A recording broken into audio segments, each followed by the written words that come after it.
1, 2, 3. 1, 2, 3. Ow. All right. Got to know how to hold it. Like on him Maroney. Mashed potato. Do the alligator. It is 8:24 here on Saturday Morning Live on 980 WCAP. Warren Shaw here with Tom Golden's still here. He's going to be here for a while, but we got a couple of quick guests to run, and we're going to talk. We're going to talk to Connor Flanagan and friends here this morning. That's what we're going to do. Connor is a young guy that's had some health challenges, and his dad's here, and Beth Craig is here. Now, Beth, let's take it to you. Are you somehow involved in the organization as the head of it, the leader? I'm just on the Connor Celtic Warrior Ride committee, but I'm a friend of the family, and I'm one of Connor's teachers at Tingsboro High School. You're a teacher at Tingsboro High School. And tell us, do you want to do it, Dad, about what challenges Connor has had that ended up bringing him here? Sure. So in 2005, Connor was diagnosed with mixed lineage leukemia, which is a pretty rare form of leukemia. There are two standard types, ALL and AML, and what Connor had was kind of presented in both ways. So to that end, there was no specific protocol to address this leukemia. So after being inpatient at Boston Children's Hospital for 6 months, it was determined that Connor would need a bone marrow transplant. So Connor had a bone marrow transplant on October 6, 2005. He did well with the bone marrow transplant, and he did great for an extended period. But one of the potential side effects of a bone marrow transplant is chronic graft-versus-host disease, and that's what Connor experienced. So Connor had some severe lung issues. So over the next 8 years or so, the GVH that was in his lungs caused his lungs to get to a point where they began to fail. So it was May 2012. Connor had a medical incident or event, episode, whatever you want to call it, and he was med-flighted to Boston Children's Hospital. At that point, it was determined that Connor would need a double lung transplant.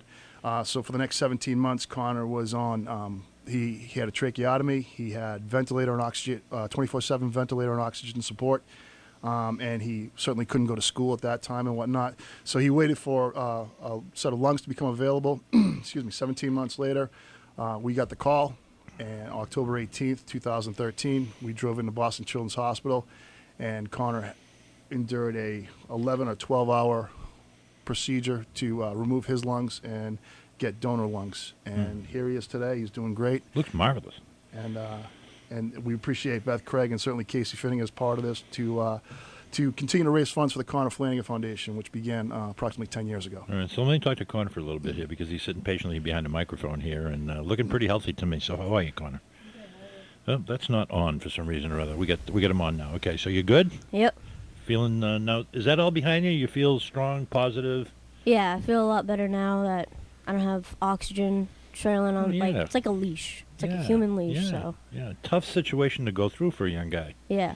Yeah, definitely. But you obviously are a pretty strong dude because to get through all of that and be a happy guy, which you clearly are, that says a lot for you. Thanks. You know that. Yeah. So what do you do now with your you're back in school? Yep.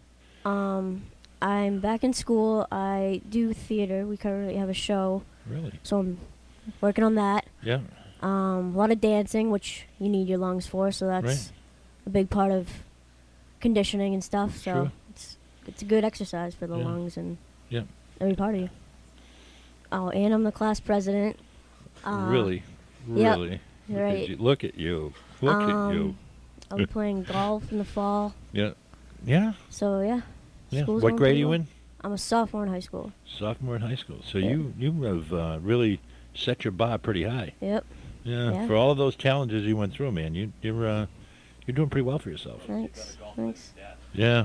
No doubt. Not hard. Yeah. No. Tom Golden just indicated that Connor's a better golfer than his father, who's here, and he just admitted to it. All right. So this has been quite an experience for all of you, for your family, and you know, I mean, I guess fortunately or unfortunately, however you want to look at it. Not every family wants to go through something like this, but it's obvious to me that from going through it, you become a much stronger person. Yeah, I guess. It's the way it looks to me from the outsider. I just met you, but yeah, no doubt about it. All right, Beth, tell me about the foundation. Tell me what we're up to here today. We're going to look for some help for. So we were, my friend Casey and we were going to ride in the Pan Mass. We were going to have a Team Connor team. Yeah. And to get a lot of people to participate, there is a lot of fundraising that goes into being in the Pan Mass. So another one of our coworkers said, why don't we have our own ride? Right. So we thought about it. I ended up texting Mike and saying, how do you feel about this? And he said, let's go for it. Right. So the ride is actually the exact anniversary date of Connor's diagnosis, May 24th. So we're doing a 40-mile ride and a 10-mile ride just for a 10-year celebration for what Connor's been through, and 100% of the proceeds go back to Boston Children's Hospital. So how can we, as a radio show, help? How can people that are listening that want to say they hear this story and want to get motivated to help? What can they do? So they can go to the website, connorclassic.com. It has a story about Connor, what he's been through, what the hospital has done for the family and other families in the area. They can join the ride. They can click on Warrior Ride when they're on the website, or they can just make a donation. We would love for people to come down and go for a bike ride with us. We're going to have some younger kid activities. So if dad wants to ride and mom wants to hang back, we're going to have bouncy houses and magicians and face painting for young families to come. Plus, we also have the 10-mile ride for maybe the novice bike rider. Connor's going to be the master of ceremonies, right, Connor? You're going to say a few words to start off the race. Yep. And it's just a big celebration of the 10 years that he has gone through. We think it's time. So this happens on, you said, May 24th, May right? 24th. So that's where? In Tingsboro. The start line will be Tingsboro Elementary School. Right. The 40-mile goes through a few different towns. The 10-mile will stay locally right near the elementary school for us novice bike riders. Right. Do they have hills in the 10-mile? Is it nice? Not in the 10 mile. I have a bike. I'm doing the 10 mile with my mother, so I'm hoping there's no hills. Right. The other one might have a few challenging parts, but I don't think it'll be a hassle May for anybody. 24th. Yeah, May 24th. What did you say, Tingsboro at the? Tingsboro Elementary School. Elementary School, which is? On Westford Road in Tingsboro. So, okay, so that's on the other side of the river. The other side of the bridge. Thank you for knowing that. Yes, that other side. Yes. Not No, our side. I'm somewhat familiar with Tingsboro. Yes. And all right, so the foundation again is what we're going to do. This is to help who? It's for the Connor Flanagan Foundation. And the foundation does? The foundation does so many things. Right. They do Friday night pizza parties. So the Flanagans had realized, families are there and they want some sort of normalcy. So they've done 9.5, almost 10 years of Friday night pizza parties for the entire floor. Right. Then also they do sibling bags. They have just done a 24-hour industrial coffee maker and free coffee, because when you're on that 7 South floor, it's difficult to leave because you're in some sort of crisis.